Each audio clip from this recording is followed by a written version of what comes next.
Soy un exmilitar. Actualmente me dedico a la seguridad privada.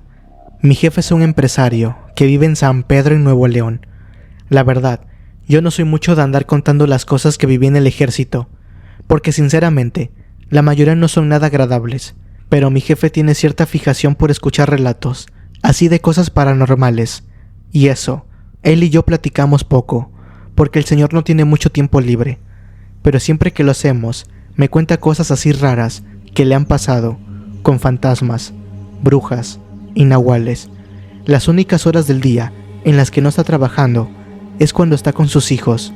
Es divorciado, y a sus hijos también les gustan todos los temas paranormales, y fue precisamente uno de los hijos del señor el que me hizo el comentario que estaría bien que yo contara la experiencia que tuve en el último día que formé parte de las Fuerzas Armadas, así que me animé a contar mi historia de terror. Bueno, yo causé alta en el sexenio de Calderón. Lo hice porque yo tenía un par de amigos que ya eran militares, y en una ocasión que pude platicar con ellos, me comentaron que les habían subido el sueldo. Lo que me dijeron que les estaban pagando era más de lo que yo ganaba en donde trabajaba en aquel entonces, así que me listé en ese mismo mes. Para que se entienda por qué estaba en el lugar en el que me ocurrió la experiencia, es necesario que les dé un poco de contexto, solamente lo básico. Estando dentro, me asignaron a Tamaulipas, que en aquel entonces era el mero infierno, porque los Zetas andaban con todo. Ese cártel se quería apoderar de todo el país, así que la guerra estaba durísima en todas partes. Se tenía el rumor de que esa gente había sido parte de las fuerzas especiales, y que era por eso que eran difíciles combatirlos. Por aquellos años en el cártel de Jalisco, creó un brazo armado específicamente para hacerle frente a los Zetas. De hecho, se hacían llamar los Matazetas. Todo lo que les relato del sexenio de Calderón, yo me mantuve en Tamaulipas. No es la misma ciudad, pero siempre en el mismo estado. Cuando entra Peña, somos trasladados a Jalisco. Para ese entonces, los Matazetas ya habían evolucionado al cártel de Jalisco Nueva Generación. Su líder controlaba todo. Tenía comprado a medio estado, desde la señora de la tienda de la esquina hasta la gente del gobierno. Era muy difícil trabajar. A los que nos asignaban, ahí no durábamos mucho. Nos movían muy seguido. Era como una medida de prevenir que se generaran lazos entre la maña y el ejército. Desde el 2013 al 2018 estuve en Colima, Guanajuato y Guerrero. Al momento de que sale Peña Nieto y entra Obrador, somos movidos a Zacatecas, que para ese entonces ya llevaba varios años siendo el campo de batalla entre la gente de Jalisco y la gente de Sinaloa. Zacatecas olía a muerte, estaba lleno de pueblos fantasmas. Toda la gente que habitaba en esos pueblos huían. Claro, si las balas no los mataba primero. Nos mandaron a la sierra, que estaba detrás del Cerro de la Bufa. Estábamos más o menos a la mitad, entre el cerro y la carretera Morelos-Cosio. Nos habían enviado a interceptar a un convoy, armado de la gente de Jalisco. Lo que nosotros no sabíamos era que los de Sinaloa también estaban en la sierra, esperando ese mismo convoy. Así que a la mera hora, se armó tremenda balacera. Muchos fallecidos. Solo una camioneta de todo el convoy pudo salir de ahí. Cayeron todos los de Sinaloa, y del ejército nada más quedé yo. Fue de pura suerte. El que me estaba tirando no contó bien sus balas, y fue por eso que pude matarlo. Para ese momento, los de Jalisco ya se habían escapado. Todo esto ocurrió a las 2 de la mañana, así que ahí estaba yo, completamente solo, en medio de la sierra, a mitad de la madrugada, y rodeado de cadáveres. Sin más que hacer, empecé a caminar. No pasaron ni 5 minutos cuando empecé a escuchar ruidos, muchos ruidos, que no tendrían por qué sonar a mitad de la sierra. Podía oír pasos. Era un andar tranquilo. Me parece que era de mujer, porque sonaban como tacones. Pero el ruido era el que hace un zapato de tacón al moverse por vitropiso. También se escuchaban como si varios espejos se estuvieran quebrando. El sonido, aunque sonaba a la distancia, tenía mucha nitidez. Recuerdo que al mismo tiempo se escuchaban risas, no carcajadas ni nada escandaloso. Más bien, sonaba como las risas que hay en una charla entre personas. Y a pesar de que ninguno de esos ruidos parecía representar alguna amenaza, yo sentía miedo. No podía correr, ni tampoco podía acelerar el paso, porque durante el enfrentamiento, con tal de evitar ser alcanzado por una ráfaga de balas, me había movido de forma brusca hacia unas rocas, y una de mis piernas golpeó contra una piedra con filo. Por supuesto que yo quería correr, pero no quería caerme y lastimarme más, así que simplemente seguí caminando al mismo ritmo. De pronto, alguien me llamó por mi nombre. Eso me hizo detenerme de inmediato.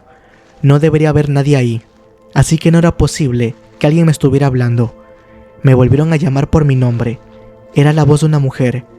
No me atreví a voltear, simplemente giré un poco la cabeza, y al ver de reojo, noté que a escasos 3 metros detrás de mí estaba una mujer.